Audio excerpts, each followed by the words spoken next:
diante de todo o nosso cenário político nacional, nós achamos oportunidade desse debate de reforma trabalhista. A reforma trabalhista, que é o PL 6787 de 2016, proposto pela Presidência da República, e que já foi aprovado pela Câmara dos Deputados e que agora está em tramitação no Senado Federal. Como esse é um debate que gera tantas discussões, né, sobre avanços e retrocessos, a gente, por bem, trouxe o nosso presidente estadual, Fábio Osterman. O Fábio é cientista político, foi candidato à Prefeitura de Porto Alegre em 2016 e veio hoje trazer um pouco dos seus contributos, né, das suas visões sobre a reforma trabalhista e também para fazer jus ao nome do nosso evento, que é um debate, né? Nós temos um contraponto também, né? Que é o vereador Valdir Oliveira, vereador eleito pelo Partido dos Trabalhadores aqui em Santa Maria. O Valdir, ele é líder da oposição aqui na Câmara e vai trazer um contraponto, a visão do Fábio, né? A favor, contra a reforma trabalhista, né? E, enfim, para nos trazer luzes, né, nesse debate.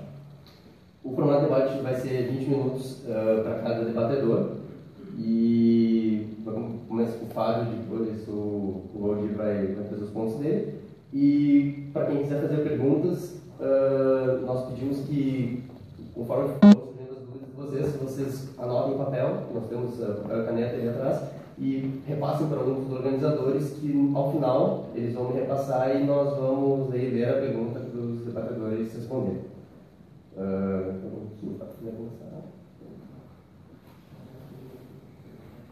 Olá, muito boa tarde a todos.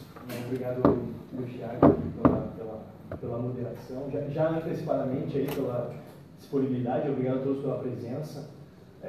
Acho que é uma brilhante iniciativa do Livre Santa Maria propor esse debate, e mais do que propor uma disposição de ideias, propor realmente um debate franco, um debate que certamente eu espero que vá refletir duas visões contrastantes, mas que vão ser expostas de forma civilizada e que vão proporcionar uma bela troca de ideias para que a gente possa avançar nesse tema. Acho que é justamente isso que o nosso país está precisando, especialmente nesse momento que a gente vive uma polarização que acaba sendo tão destrutiva, na verdade, daquilo que a política se propõe a ser, que é um processo de formação de consensos, ainda que sejam consensos temporários, mas consensos fundamentais para que a gente possa avançar.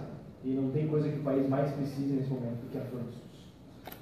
E isso, creio que a reforma, o atual tratamento legal das relações de trabalho no Brasil são um exemplo, talvez um dos mais bem acabados exemplos de quão impactante é a inércia, de quão impactante é a falta de reformas e avanços.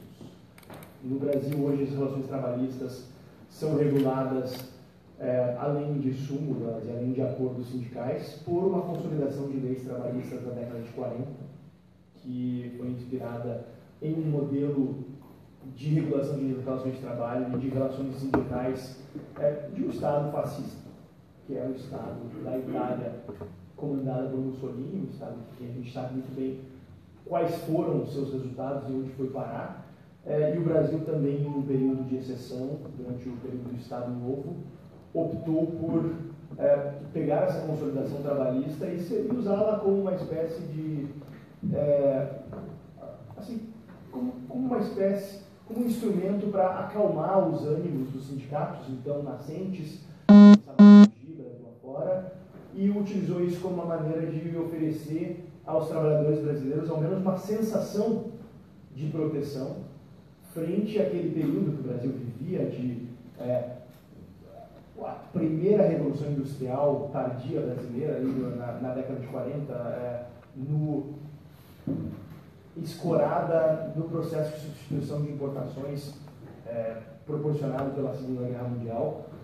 Mas o fato é que hoje, 70 e poucos anos desde a promulgação, ou na verdade a outorga da consolidação das leis trabalhistas, afinal naquela época não tínhamos um Congresso operando, lembrando que vivíamos um estado de exceção, ou seja, foi algo efetivamente imposto e depois recepcionado pelo nosso ordenamento jurídico. O fato é que hoje a consolidação de leis trabalhistas não se adequa mais à necessidade de dinamismo, à necessidade de flexibilidade que o trabalho e as próprias relações sociais acabaram desenvolvendo ao longo desse tempo. E a gente vê isso em diversos dados. Não só, eu não vou ficar batendo no fato de que hoje temos um nível de desemprego historicamente alto, de quase 15 milhões de desempregados, sem contar, claro, os subempregados. Mas outro fato que acho que merece ser chamado a atenção é a quantidade imensa de trabalhadores que hoje estão na informalidade. Sejam aqueles que estão na informalidade por vontade própria, como muitos que hoje passam a optar por realizar contratos via pessoa jurídica para obter um retorno melhor e pagar menos impostos, quanto, claro, a grande maioria daqueles que estão na informalidade por falta absoluta de alternativas. E isso se deve justamente ao fato de que a forma como a CLT e demais leis e demais fontes jurídicas colocou as relações trabalhistas, ela tornou praticamente impeditiva para o trabalhador mais pobre, para o trabalhador que teve menos oportunidades de qualificação e aumento da sua produtividade, obter um trabalho formal. Quando a gente olha todos os direitos trabalhistas, a gente precisa ter uma visão sistêmica. A gente precisa perceber eles como, na verdade, um agregado que compõe o preço do trabalho. Ou seja, quanto mais alto for para o lado do empregador esse custo, mais alta vai ter que ser a produtividade do trabalhador para compensar isso. Então é um cálculo matemático básico. Se a produtividade, ou seja, o retorno que o trabalhador oferece ao empregador, não for alto o suficiente para equiparar o custo das obrigações trabalhistas, o que vai acontecer? Esse trabalhador não vai ser contratado. Ou vai ser contratado na informalidade, ficando sujeito a uma situação precária, a uma situação de insegurança, a uma situação que vai lhe tornar complexo, inclusive, a busca por, eventualmente, ter a sua remuneração conforme foi acordado anteriormente, porque nós temos que realizar um contrato trabalhista na informalidade. Além de, claro, o trabalho informal, ele está envolto nessa aula de precariedade, que também cria desincentivos para o empregador investir na produtividade do trabalhador e faz com que a gente tenha mais um componente para esse que é um dos principais problemas do Brasil hoje, que é a baixa produtividade do trabalho. O trabalhador brasileiro, ele comparado a trabalhadores de outros países, ele tem um capital humano, infelizmente, muito pouco desenvolvido, que lhe impede de produzir mais riqueza como deveria. Isso se reflete basicamente na riqueza do nosso país, porque o aumento da produtividade é o que vai definir se o país vai ser rico ou vai ser pobre. Em todos os países, não existe, a gente ouve muitas vezes se falar mas os Estados Unidos são ricos porque eles exploraram os países, porque os países europeus são ricos porque eles tiveram colônias, nada disso. O que define a riqueza do povo é a produtividade dos seus trabalhadores. E isso é impactado não só pela formação de capital humano, ou seja, pela quantidade de educação a que o povo tem acesso, mas também pela disposição em termos bens de capital físicos, termos de tecnologia, etc. E no Brasil a gente tem sido historicamente muito reativo a essa formação de capital. Um exemplo catastrófico na nossa formação de capital aqui no país foi a lei de informática da década de 80, que basicamente proibia que se importassem máquinas e computadores à época e fez com que os trabalhadores brasileiros tivessem anos e anos de perda em relação aos trabalhadores de outros países por conta da falta de acesso a esses bens. E também temos, hoje, outro problema estrutural que afeta o nível de produtividade do trabalhador brasileiro, que é o baixíssimo nível de educação, ao qual o brasileiro, indiferente do estrato social que ele seja, ele tem acesso. Quantos brasileiros temos entre os principais pesquisadores de qual seja a área mundo afora? Gente, nós somos um país de 205 milhões de habitantes. Nós somos a quinta maior população do mundo. E o Brasil dispõe de, excetuadas algumas honradíssimas exceções, o Brasil não dispõe de pesquisadores nas mais variadas áreas, na ponta. O Brasil não tem, dentre suas universidades, as melhores universidades do mundo. E o Brasil tem sempre passado vergonha nos diversos índices educacionais no mundo afora. Isso tudo acaba fazendo com que, bom, a gente não consiga competir no exterior e a gente não consiga gerar riqueza aqui dentro. São problemas sérios. Em boa parte são ocasionados pela inação do nosso governo municipal, estadual e federal. O governo federal, por exemplo, nos últimos anos, focou boa parte das suas energias, dos seus recursos orçamentários, em ampliar o topo, em ampliar o acesso à universidade.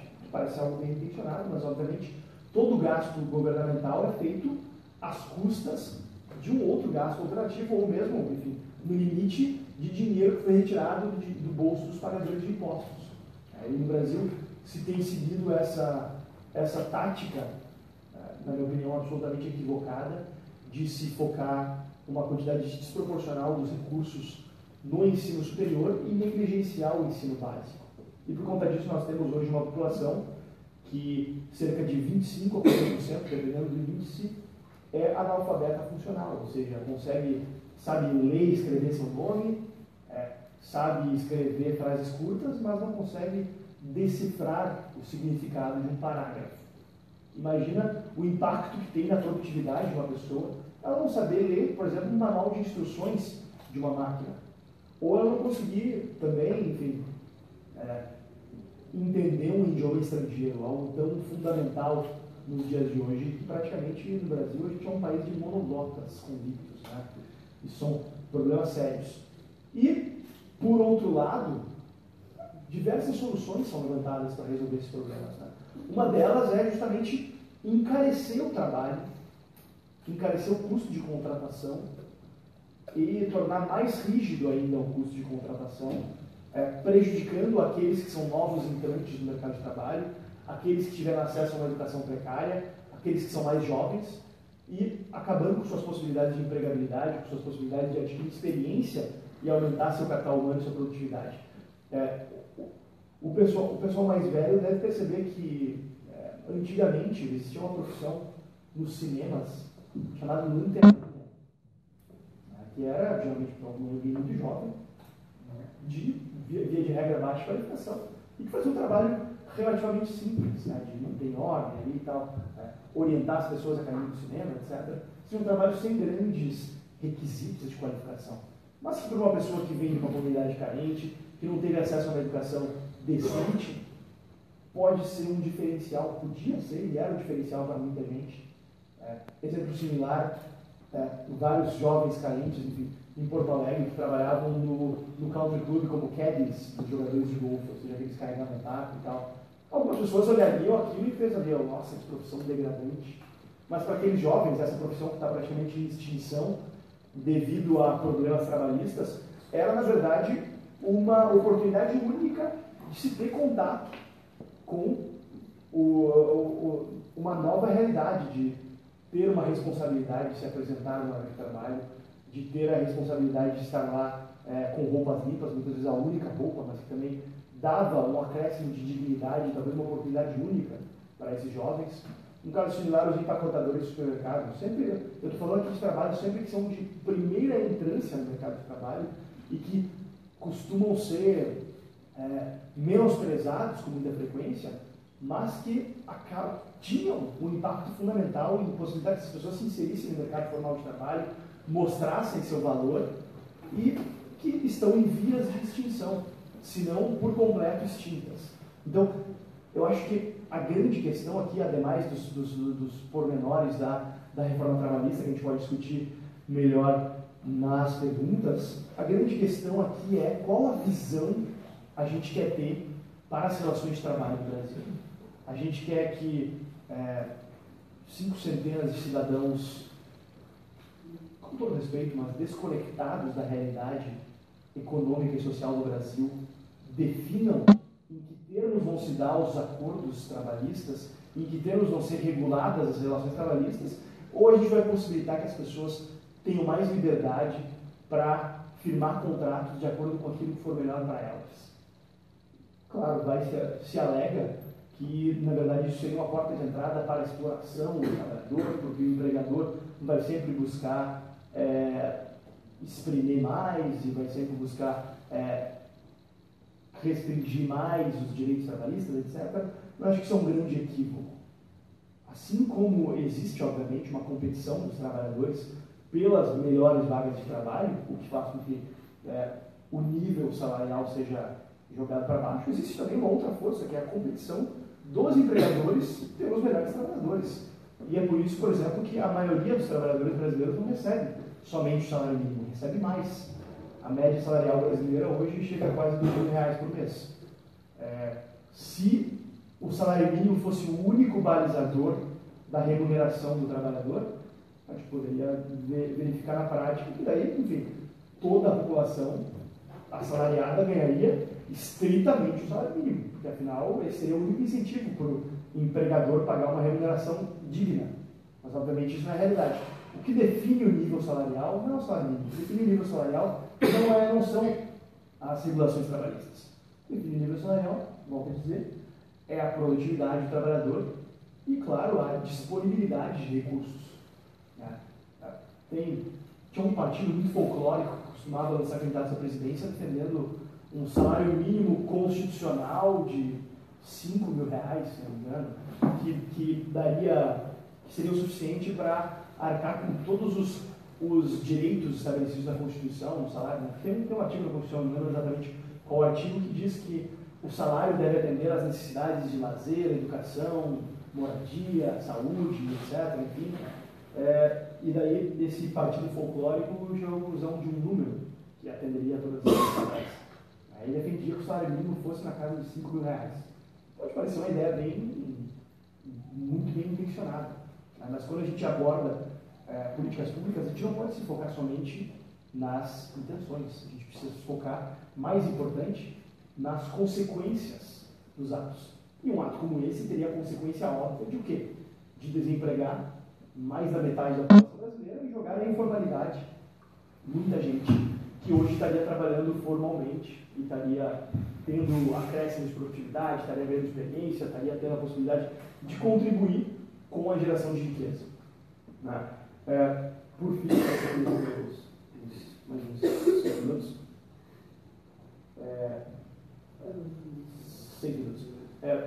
Acho que a reforma trabalhista, acho que ela deve ser tratada como um início de uma revisão nessa forma, na minha opinião, tão equivocada de se lidar com as relações trabalhistas, uma forma tão antiquada e ultrapassada e em desacordo com a realidade que a gente vive hoje, mas também, para tratar especificamente da reforma trabalhista em discussão hoje no Congresso, acho que é importante a gente comentar o fato de que não existe nenhum direito trabalhista que está sendo retirado.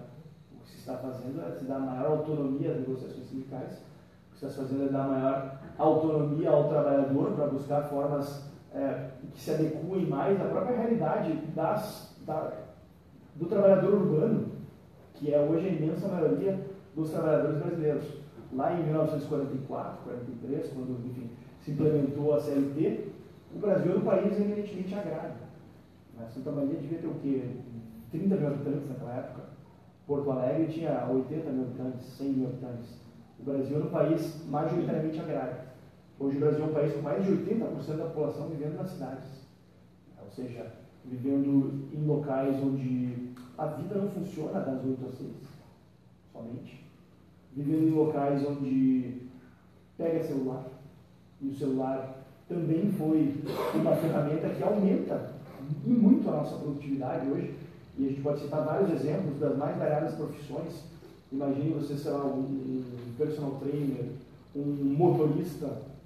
Olha como revolucionou a vida das pessoas, um médico, como revolucionou a vida das pessoas ter simplesmente esse brinquedinho aqui que possibilita que eles se comuniquem de maneira rápida e efetiva com seus clientes, com seus colegas, com seus funcionários, com seus patrões. né? Então, a gente vive uma outra realidade e eu acho que é a partir disso que a gente precisa buscar construir um marco regulatório para as relações trabalhistas.